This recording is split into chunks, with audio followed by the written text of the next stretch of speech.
Lenze kahle igumgedlela lavele layikhetha inkosi enkulu uBombela esitimela samaMpondo babamkhulu omkhulu omkhulu phakade ami.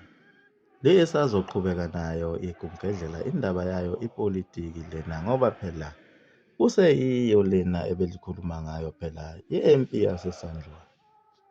Ukuthi igumgedlela lifuna ukuthi lilandelise iminyaka ngeminyaka ukuthi kwakwenzakalani. Njengoba lisaqhubeka libheke endabeni yenkosi uDinizulu kanye nako ukuhlaselwa kwalo uSuthu luhlaselwa uZibhebhu osethengwe ngamaNgisi. Kanye nawo amadube eSandlwana lawa phela ayethunyiwe ukuthi azobulala abantu abamnyama bakwaZulu. Okuyiyona imbangela esakhona nanamhlanje ukuthi lezi zizwe ezimnyama kazizwani izizwe zaseThekwini naseZululand.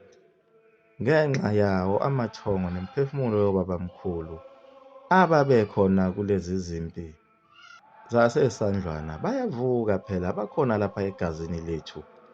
Ngoba ubabamkhulu wami uyabona ukuthi nangu umzukulu wedube eSandlwana. Ngoba phela nawe njengoba ulapho emzimbeni wakho kukhona ubabamkhulu wakho owayelidube eSandlwana. Phela umuntu osashona kudala uphinde abuye emhlabeni. Njengoba sikhona njena kungenzeka ukuthi thina laba ababekade bekhona ngazo leziya zikhathi zezimpi zaseSandlwana umlando uyaziphinda. Ingakho uthola kukhona abantu abamnyama abangahambisani nezinto zase-Afrika abalwa ukhasha bevikela izinto zase-Europe, abathanda kakhulu nale nkolo yakhona abangafuni ukusuka kuwo. Phela kubuye bona laba bantu abashona ngalesa sikhathi sasendulo ababengamadube eSandlwana. Ingakho laba bantu ngisho ngakhuluma nabo kanjani kodwa ngeke beze bekuzwe ngoba bambethwe umoya wasemandulo wabadayisi babantu abamnyama. Babesetshenziswa ngabelungu laba bantu. Banomoya wasemandulo wamafilisti. Yebo, yilimpela iqembu lamadube eSandlwana. Ingakho naloya baba owagcine ebalekile waqembuka kuleli qembu ngoba wayesetholile ukuthi leli qembu liyingxenye yokufa kobabamkhulu bakhe omnyama. Phela labelungu babehlakaniphe kakhulu ngokukhanda leli qembu labantu abamnyama ukuba libasebenzele. Impendulo yalokho yiko phela ukuthi babefundile laba bantu ngesikhathi sayo incindezelo eyayinkulu. Bekwazi ngisho ukuhamba umhlaba wonke beze beyofika khona e-England ngalesi sikhathi abantu becindezelwe kakhulu. Le nkululeko engaka babeyithole kanjani abanye abantu bengayitholanga? Naloku kufunda okukhulu kangaka babekuthole kanjani? Lokho phela kubonakele ukuthi bonke ababefundiswe yiwo phela amaNgisi. Kufike isikhathi lapho ukuthi faneke bekhokhele khona amaNgisi ngayo imfundo ababenikezwe yona. Angeke akufundise amaNgisi uzuthole imfundo yokuba ube lijaji noma imantshi. Bekenza lokho bengalindele lutho. Babenzela kona ukuthi ugwebe bona abantu abamnyama base-Afrika. Ubabophe ngawo umthetho i-Roman Dutch law. Njengoba kusenzeka namanje. Ayavuna amaNgisi. Avuna ayekutshalile ezinganeni zawo ama-Afrika ngokuzinika imfundo yokuba becindezele abantu abamnyama. Behlupheke kakhulu abantu abamnyama bona bejabule behlale kemnandi nemindeni yabo. Kuze kube namhlanje leli qembu lamadube eSandlwana linamagama amakhulu. Kodwa thina sizukulwane sesilitholile iqiniso futhi siyalibona. Babengazi ukuthi kuyoze kufike lesi sikhathi. Leli qembu phela lasungulelwa khona ukuvikela wona amaNgisi nawo wonke umcebo wamabhizinisi awo amaNgisi. Leli qembu laqala ukuba namandla ngesikhathi sekuphethe amaBhunu. Lisetshenziswa phela yiwona amaNgisi ukuthi kuchithwe umbuso wamaBhunu ukuze kubuyele umbuso wawo amaNgisi nencindezelo. Abaningi abangena kulo leli qembu babezitshela ukuthi iqembu lenkululeko yabantu abamnyama. Kanti babekhohlisekile njengaye lo baba kanye nalo baba. Lo baba wasebenza kakhulu ngokukhulu ukuzimisela esebenzela leli qembu, waze wajoyina umbutho wakhona, wadingiswa wagijima kuwo wonke amazwe ase-Afrika elwela ukuthi leli zwe lase-South Africa likhululeke liphathwe ngabantu, bekanye nazo zonke ezinye izinsizwa ezazi kulo mubutho ezagcina zifele khona emazweni ase-Afrika, kanti kwakugangwa ngabo.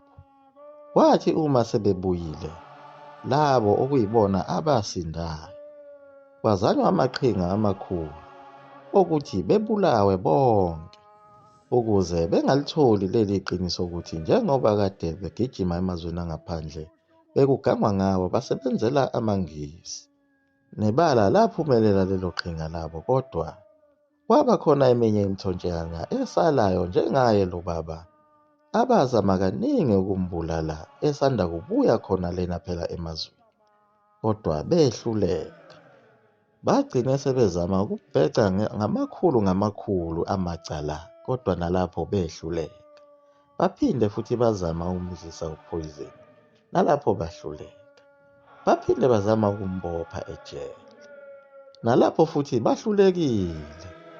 Phela ngesikhathi sika-94 lapho kwakuthiwa sekuzongena lona leli qembu lenkululeko, yilapho phela abazama khona ukuqeda lo mbutho wamasosha owawuphethwe uye lo baba.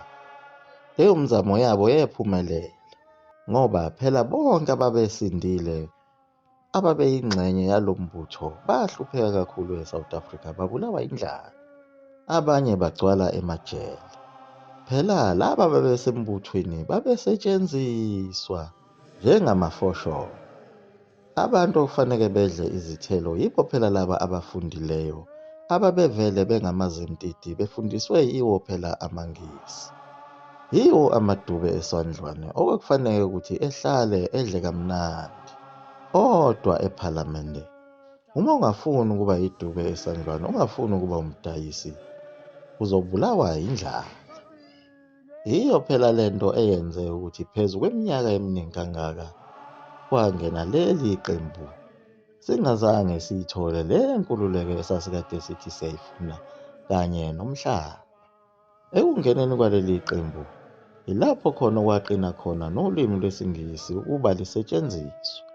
Phela sasithi kuyo le nkululeko kuzosetshenziswa izilimi zakhona lapha e-Afrika nasezikoleni.